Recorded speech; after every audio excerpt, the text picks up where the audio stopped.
Travel ban redux today on The World.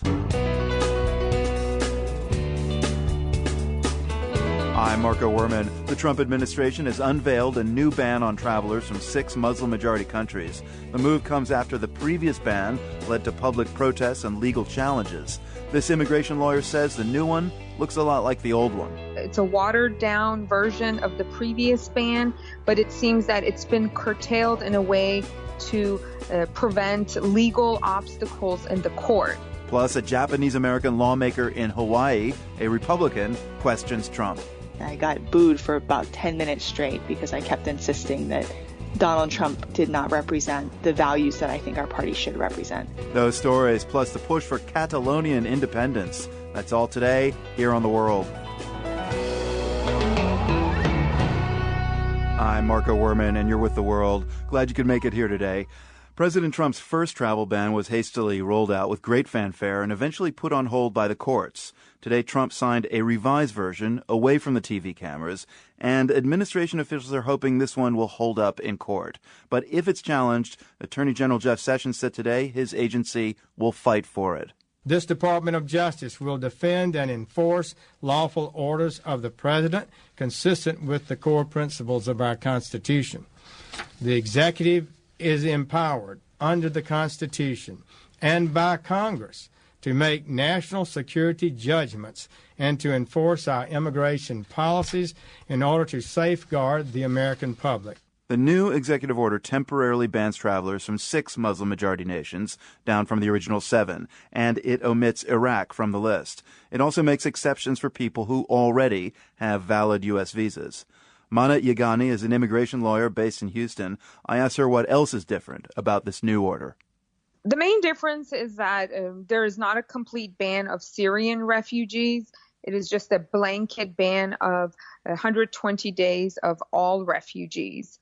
Also, the word Muslim is omitted from the new executive order. The word Christian has also been removed. So any mention of any type of religion has been omitted from the new executive order. And for this now 6 countries on the list, the ban is still for 90 days. That's correct. And what's the main question here is what happens after that 90 days? What's unclear is that the order says that they want these 6 countries to comply with the U.S. government.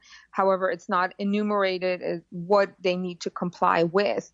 And what did Iraq do to get itself off of the list? You know, what's kind of clear is that any countries that have Trump hotels and golf courses are not named. If we are so concerned about terrorism, why are those countries who have been actively participants in terrorist attacks on U.S. soil not been included on this list of countries? Pakistan, Saudi Arabia, many of the attackers that participated in the 9/11 terrorist attacks. So, Ms. Yagani, what concerns do you still have with the kind of adjusted travel ban at this point? The concerns we have is that, it's still a religious discrimination in the language of national security.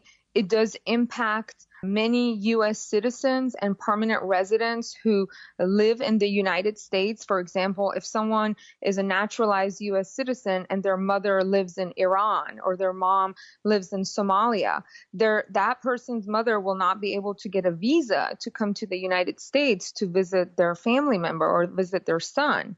The other impact that can be seen is for individuals who have student visas.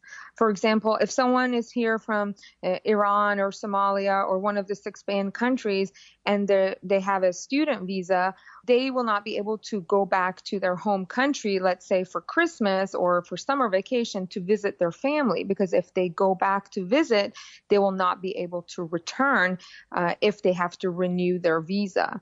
Another important aspect of the executive order is that there's a 120-day ban of any refugees entering the United States. And after the 120-day ban, the number of refugees the U.S. government will accept will be reduced from 110,000, which was the number under President Obama. It will be reduced to 50,000 refugees per fiscal year.